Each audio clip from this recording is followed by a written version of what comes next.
Hello, everybody. Welcome back to another week in review where I review the films that I've watched in the last week. So let's begin.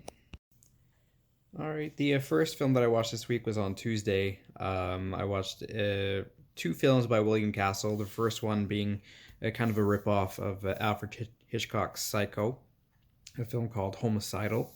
And in this film, it opens up with a woman who murders a justice of the peace, and continues on a sort of rampage, kind of. But you just don't know what um, her motives are or anything like that until we see the twist at the end. A twist that I feel like was kind of uh, ruined by the first scene of the, or made predictable by the first scene of the film. So why William Castle had to rip off Psycho, I don't know. He's a well-established name on his own, directing films like The Tingler and House on Haunted Hill with Vincent Price. But despite that, I gave this one a worth a watch, a 3.5. Still pretty entertaining, just brought down by the fact that we've got a ripoff of Psycho here and made very, very obvious by one scene in particular. But yeah, so if you haven't checked that out, this is pretty good. I'd say it's worth a watch. Homicidal. And on Wednesday, I watched William Castle's second film that came out that same year, 1961, a film called Mr. Sardonicus. And Mr. Sardonicus is about a guy whose elderly father bought a lottery ticket but then passes away during the night and is buried. And it is later discovered that he had the winning lottery ticket and was the ticket was in the coat pocket and he was buried in that coat. So the son, wanting obviously to claim that prize, digs up the body of the father, and when he sees the decomposing body of his father, he kind of his face kind of he's traumatized and his face kind of freezes up in like a weird smile, like just a grimace. So later on he hires or gets the help of a very famous surgeon or doctor, and it's kind of his efforts in trying to fix his face, but kind of being held hostage in his little mansion. Uh, I get a lot of Invisible Man vibes from this film. Just the kind of the main antagonist, Mr. Sardonicus, is the kind of descent into madness, and it's another one that I liked. I gave this one a 3.5 as well. Although I don't think I like this one as much as Homicidal, I think it is worth a watch. It's pretty. It gives you definitely those vibes, those older Universal vibes for sure. So check that out, Mr. Sardonicus. And Thursday, I watched another one of these kind of Godzilla ripoffs that followed the kind of the popularity of Godzilla and its sequels back in the day. I had watched Reptilicus last week, and I did not like it, so I did not think that I would like Gorgo, but to my surprise, it was probably one of the better Godzilla ripoffs that have come out. So in this one, we have I don't know if they're people working on a boat. I'm not sure what their profession is, but I'm not sure if they're fishermen or whatever. But they're on a boat and they kind of go through this volcanic eruption out in the middle of the ocean. Not in the middle of the ocean. They're somewhere between mainland England and like Ireland. But there's a volcano that erupts and it kind of unleashes a bunch of different creatures from under the water. So they discover some fishes they've never seen before and that kind of thing. And all the while, a big, gigantic kind of Tyrannosaurus Rex looking creature emerges, and they capture this animal and bring it over to England, where it's kind of put into this carnival, kind of as a sideshow thing. But little did they know that this creature that they caught is actually a kind of a baby version.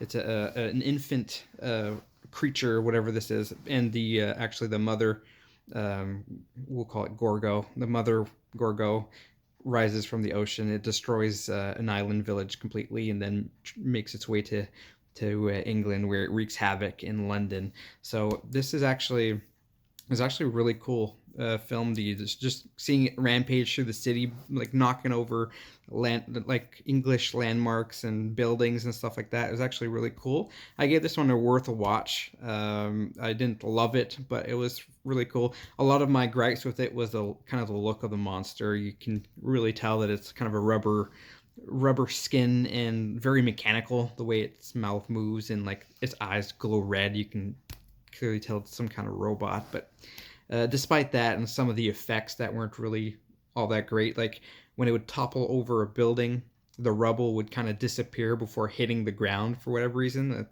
Weird stuff like that, but it is one that I really enjoyed. That is Gorgo.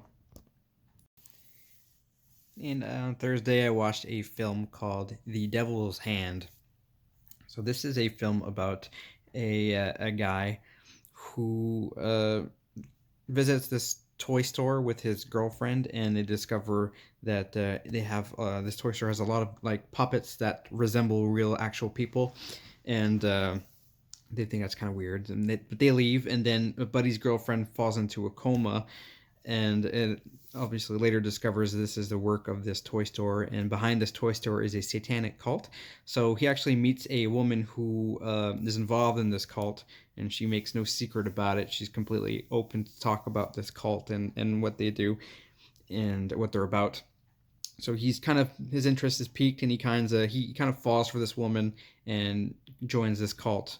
All the while, then later discovers they have something to do with his girlfriend being, in a coma and stuff. So, yeah, it's a very weird story. I didn't get into this one too much. It feels to me like this guy was all into being a satanic cult person until the very end, when he thought that they had something to do with his girlfriend's condition, and then he was like, "Oh, fuck this!" But just it's weird until then. He was like all in for it. So it's weird story. I gave this one a 2 out of 5, and yeah, I don't think I'll be revisiting that one. That's The Devil's Hand. On Friday, I got to watch an old Mexican horror film. It's called The Curse of La Llorona, or The Curse of the Crying Woman.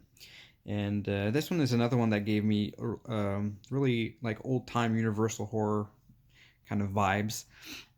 It's about a niece and her new husband. They visit her aunt out in the country, and discover that she's actually a witch who's trying to use her niece to revive an age-old witch who used to kind of haunt the countryside back in the day, and she's kind of immortal, but she needs to be revived uh, using someone of a certain kind of bloodline or a heritage. So a weird kind of story, but I kind of liked it. I gave it a 3 out of 5, and uh, it could have been better. It felt like it's just a lot of stuff thrown at you, a lot of horror tropes, kind of a collage of like the old Universal tropes. You've got the witch, and then you've got the witch's assistant who's kind of deformed and has a limp and that kind of thing, and then you've got the witch's husband who's locked away. He's kind of a grotesque, insane person as well, and it's also you've got kind of the story as well, with a name like Curse of La Llorona. It's a very popular ghost story from that part of the world, but they kind of twist the story and make it into a witch story. So you got that expectation, and you go into this film wanting that kind of experience, but you get something else. So that kind of soured it a little bit for me. But it's not too bad. I gave it a 3 out of 5. So that's The Curse of the Crying Woman. And on Saturday, I got to go visit my brother, and we watched a film together called Sadako versus Kayako. So that's The Ring versus The Grudge, or those characters. So it's a very interesting film in that it's really just a rehashing, just kind of a readaptation of like remaking those famous scenes from those films. You got Kayako crawling down the stairs, Sadako coming out of the television set. It's just all those scenes you've seen before 100 times and have been done before so much better, But there are some highlights to this film as well. A lot of the kills are actually really cool. and I especially remember the kids going into the grudge house and getting picked off one by one. I thought that was really cool. And also just unintentionally funny when finally the Sadako and Kayako come to blows at the end of the film. I thought it was unintentionally likely, but very just funny to watch. Yeah. So this one we watched on Shutter, so it's available on there if you want to see it. And the story is about a woman and her friends who they discover the videotape, the cursed videotape, and become the target of Sadako, the killer ghost girl. And in order to kind of combat that curse, they decide to try. They go into the Grudge house, becoming the target of the Grudge curse. So hopefully those two fight each other. For the I guess the just kind of the ownership. Kind of which curse is stronger. So I don't know how that is supposed to work story wise, but they kind of fight for the privilege of killing the person. Maybe I don't know, but yeah, I gave this one a 2.5 out of 5. Kind of my true neutral pick there. I didn't hate it. I didn't really like it either. But you've got those like scenes that make you laugh, and the kills are pretty cool. So I'd check it out just for that alone. But yeah, Sadako versus Kayako, and that is all the films that I've watched this week. So very kind of short list this week, I guess. I'll try to watch a little bit more this coming week. But yeah, if you enjoyed that one, stay tuned for the next one. I'll see you next week. Have a good one.